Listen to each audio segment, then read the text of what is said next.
Thanks to HelloFresh for supporting the Bright Sessions. HelloFresh shops, plans, and delivers step-by-step recipes and pre-measured ingredients so you can just cook, eat, and enjoy. For $80 off your first month, go to hellofresh.com/therapy80 and use the code therapy80. Before we get started, 2 quick announcements. Firstly, I'll be in Nashville May 31st through June 2nd at PodX, a podcast convention. Go to podx.com for more info, and I hope to see you there. Secondly, this is our final bonus episode. We'll be releasing a brand new series in the next few months called the AM Archives, exclusively on Luminary. Learn more about it at luminary.link/archives. But first, our final bonus episode.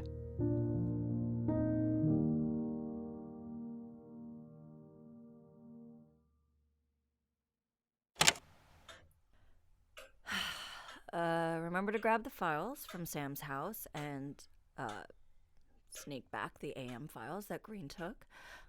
Though I suppose there's no one to sneak them past. Oh, and I need to talk to Owen about the filing system. Would it be too confusing to change the categorization now? We need to stay compliant with HQ, but there's probably a better way to do things. Collect security deposit from the building manager on Monday. Oh, and pick up packing material for the clock. Yes? Is that Vanessa Turner? Hello, stranger. What on earth are you doing here? Chloe said you were closing up shop. I had to come down and see for myself. And would you look at that? Excuse the mess. I am trying to reorganize as I pack, which is a little bit more chaotic than I expected. But please, take a seat. When do you leave? End of the week, and then on Monday. You're really going back there? Believe it or not. Oh my God, even hearing you say it, I'm not sure I believe it. How are you, Vanessa? How's Chloe? She's good. We're both good. You're taking a little road trip this summer, correct? Going out to Chicago with Frank? Yep. I may finally have to put old Daisy out to pasture. 1,000-mile drive might be too much for her. Are you still driving that horrible bug around? Hey, Daisy's not horrible. It's a bright yellow beetle that will always smell like cannabis no matter how many air fresheners you hang. She's from a different time. Your mother should have left her in the 70s. I'm sorry, I didn't mean... I know the car is one of the only things you have left of her. It's okay. You're right. It's a piece of shit car, but she loved it. I know. I'll always be sad that you never got to meet her. I think you would have liked her. I'm sure I would have.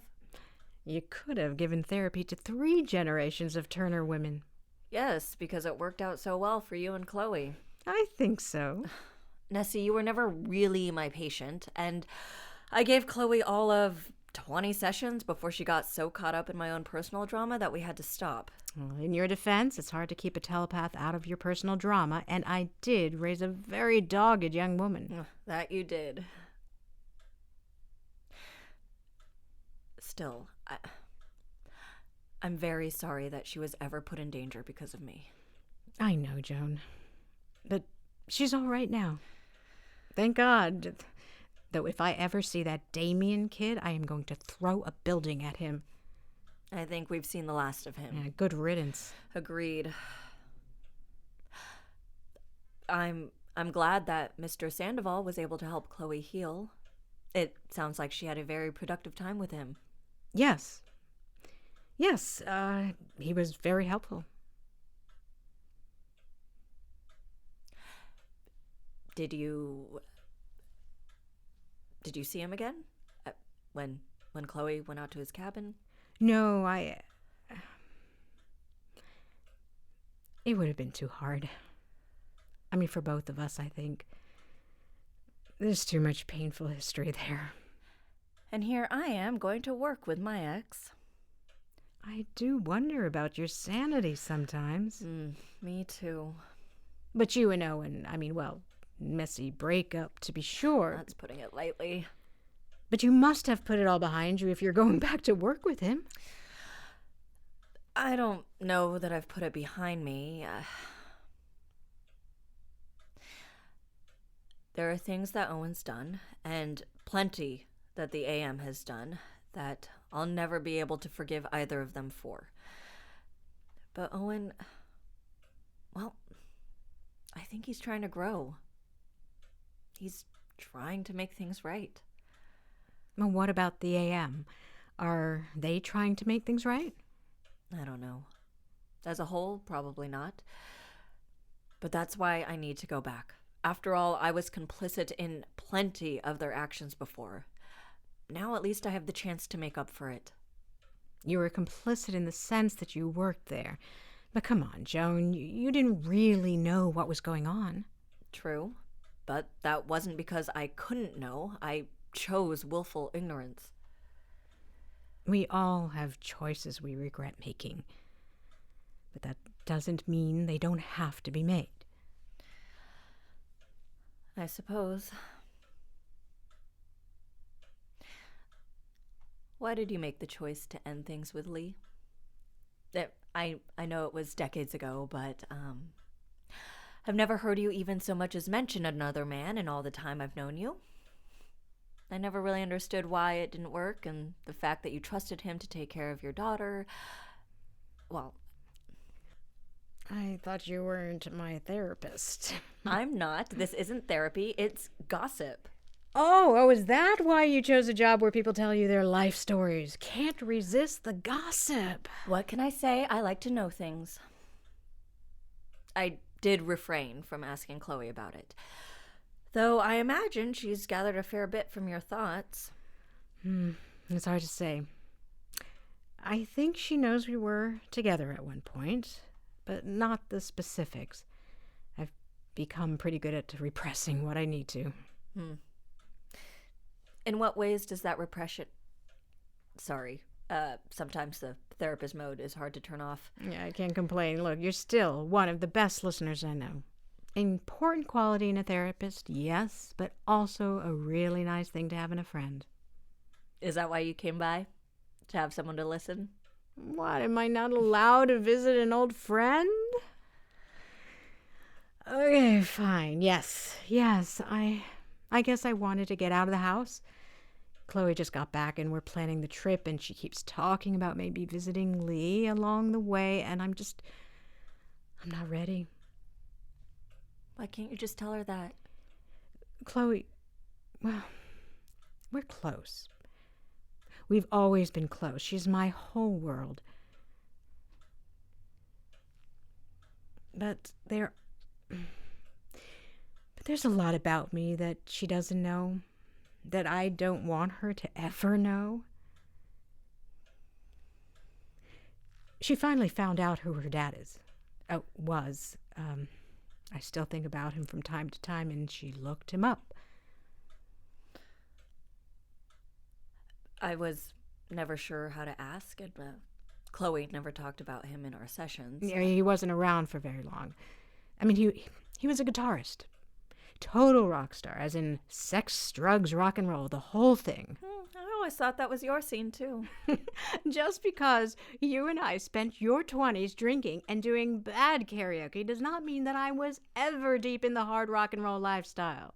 Yes, well, when I was in my 20s, you were a young mom, so I assumed I was getting a tamed version of Vanessa. You've met Chloe, right? I mean, you think that girl tamed me? Fair point. Though it sounds like she got at least some of her free spirit from her father. That's true, though I hope not too much of it. We were only together for a month or two, and then he went on tour, and I found out I was pregnant. And he stayed on tour? No, well, I never even told him. And I know that's wrong. I know he deserved to know. But we were never very serious, and he didn't seem like the father type. Still, I should have given him that choice. It's one of the biggest regrets I have. What happened to him? He died a few years after Chloe was born. Heroin overdose. And Chloe found that out? Google is an amazing thing. Indeed. We had a good talk about it, and I think things are fine now, but I just hate that she found out that way. I mean, she should have heard it from me. So, but don't you think it'd be a good idea to talk about whatever went on with you and Lee? Lee isn't a public figure. She can't Google that. I'll be honest, knowing that you don't want to see him, I wondered if maybe Lee was... Chloe's father? No. No, she came a few years after everything happened with Lee. Though, did Chloe ever tell you about her sister? Her... Oh, yes, yes, she did. In her first session, as a matter of fact. Yeah, that's what I figured. Chloe overheard me thinking about her sister, which is how I knew Chloe was telepathic. Or why I suspected, at least. The baby, she died. Yes. 2 months old. I never thought I wanted children. And I was so young. I had just started working at the university and was finally starting to figure out my telekinesis, and then I met Lee and... Yeah. So, you and he... We were so in love. I mean, we were just kids, but it felt so much bigger than either of us, and then it was. It was bigger than us. Suddenly we were bringing this whole new life into this world, and it was beautiful and terrifying and the best thing that had ever happened. We loved her so much. I'm so sorry.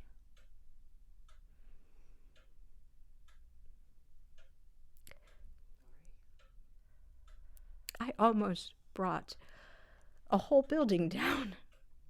I mean, after it happened, the grief was so world-shattering.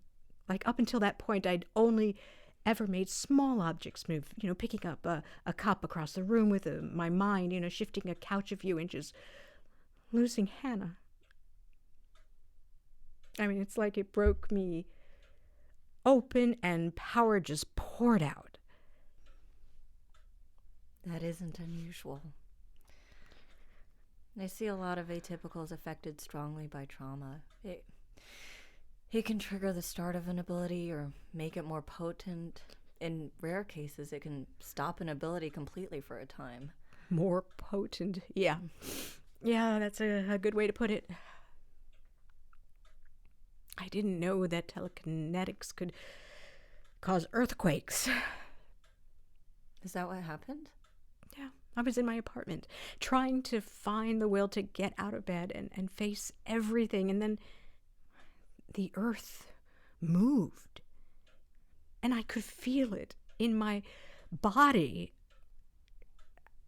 I hadn't used my ability at all since Hannah died, and then it was like it started using me. You caused an earthquake? I mean, there's probably articles about it that you could dig up. Earthquakes aren't exactly common in this part of the country. You've never heard of that happening before? Not with the telekinetic, no.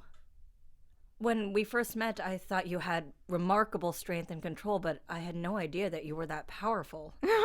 Well, yes, imagine my surprise. I can't do it anymore. Well, maybe I can, but I've never tried. And it's never happened again, thankfully. Look, I would appreciate it if you kept that a secret from your new employer. Trust me, I will. They know you exist, of course. But as far as they're concerned, you're a run-of-the-mill telekinetic. Are you nervous? Of course. But it's the right thing to do, I think.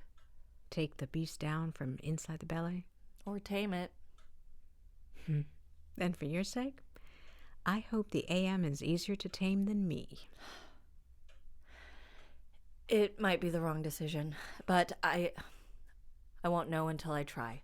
And if there's something, anything I can do to steer the AM in the right direction, I have to try. How does Mark feel about that? It's complicated, I think. He won't be visiting me at the office anytime soon, but I think he understands that I'm doing it partly for him. Your own form of vengeance. I suppose, in a way, yes. I can't actually burn the AM down for what they did to him, but maybe I can help turn it into something that will never hurt anyone that way again. I hope so. Though burning it down might not be the worst thing in the world. Yes, well, maybe if I were an Atypical, I would have destroyed that place long ago. I'm sorry, I don't mean to suggest... I know Atypicals aren't destructive. I just think... Well, I know I can never understand what you went through with Hannah, but... loving someone so much that losing them causes you to break something? That I think I do understand. If I had had a power I couldn't control when I found out what they were doing to Mark, who knows what I would have done. I get that. Now, when Chloe got hurt, that's the only time I've ever been worried I might get destructive again. I haven't been that scared in a very long time. How's your control now? Good as ever. Very run-of-the-mill, as you said. You and I both know that is not true. You've always had beyond exceptional control, even by AM standards. Which is why I appreciate you cooking the books on me, as it were. And me going back to work for them won't change that. The AM has plenty of telekinetics working for them, but I have no doubt they'd love to add one as skilled as you to their roster. Don't I know it? I appreciate you looking out for me, Joan. Of course. So, when you said earlier that you'd throw a building at Damien... Oh, yeah, I meant it. A literal building. I would throw a literal building at him. I mean, he gave my baby girl a concussion. He's honestly lucky to be alive. If it makes you feel better, he almost didn't survive that night. Oh, I know. And yes, it does make me feel better. I'm not the kind of person to wish harm on someone else, but... I know what you mean. I've had to stop Frank a few times from marching out the door and carrying out vigilante justice. Really? I know Frank is no stranger to combat, but I would have thought... Oh, he definitely wouldn't relish it. I mean, that man has seen enough violence for a lifetime, but he's almost as fiercely protective of Chloe as I am. God, if I were 10 years younger. Oh, so it is like that. I was wondering, especially after he moved in with you two for a little while. Wait, it is not like that. Thank you very much. He's my daughter's friend. Though he's 7 years older than her. Still too young for me, Joan. I don't think there's anything wrong with dating a younger man. Okay, there's nearly 2 decades between us. I think that's a bit too young. Fair enough. I'm glad you found each other, though. Regardless of what the relationship is, it seems like it's been good for all of you. It has. Frank is part of the family. And I know that he wants to be with his real family now that he's back on his feet, but still, I am going to miss him. Chicago isn't too far. Yeah, I know. At least Chloe is back now. Though she keeps talking about going away again. She loves staying with Lee and seeing more of the country, and now with Frank moving out and your brother going on the road, I think she's gotten the bug. I guess that makes you and I the old ladies who sit at home and wait for our loved ones to return. Oh, kill me now. At least we have our good friend Scotch to keep us company. How true! Speaking of, where is it? I know you have an office bottle. All packed away, I'm afraid. You mean you finished it? Yes. Sam got me some very nice Scotch as a farewell to the office gift, and it seemed rude to bring it with me to the new one. Yes, of course. You wouldn't want to be rude to the Scotch. Exactly. God, how fast did you drink it? It was a small bottle. All right. Well, that settles it. We're going to the Eagle and Crown. Ugh, God. Oh, come on. We'll relive your grad school days. How is that place even still open? One of the great mysteries of life. I have to finish packing. Oh, I'll come back tomorrow with more boxes and pack everything up all at once. No, there is a system. You are not getting out of this. You and I haven't truly hung out in years, and we're going to change that right now. We are going to get you out of this office and onto a bar stool, and you and I are not going to be the old maids left behind. I really did miss you, Nessie. Damn straight you did. Now, let's go raise some hell.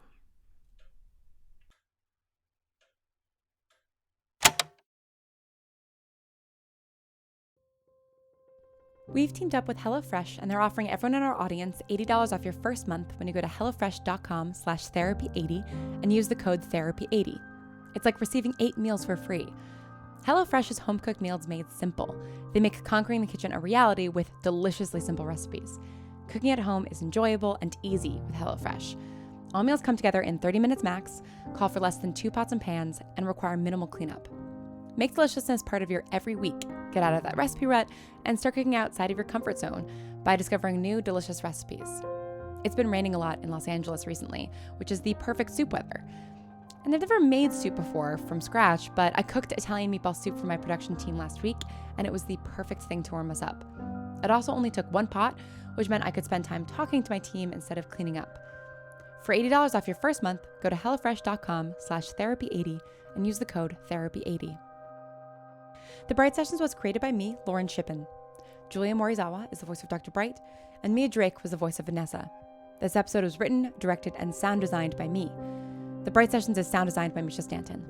All our music is composed and performed by Evan Cunningham. Though this is the last bonus episode, we're not done with the Atypical world. Set 6 months after the events of the Bright Sessions concludes, we begin again with the AM Archives, a Luminary exclusive series that tracks Dr. Bright as she tries to reform the institution that once betrayed her. Along with time traveler and former patient Sam Barnes, and ex-enemy and ex-boyfriend Owen Green, Dr. Bright helps atypicals learn how to use their abilities.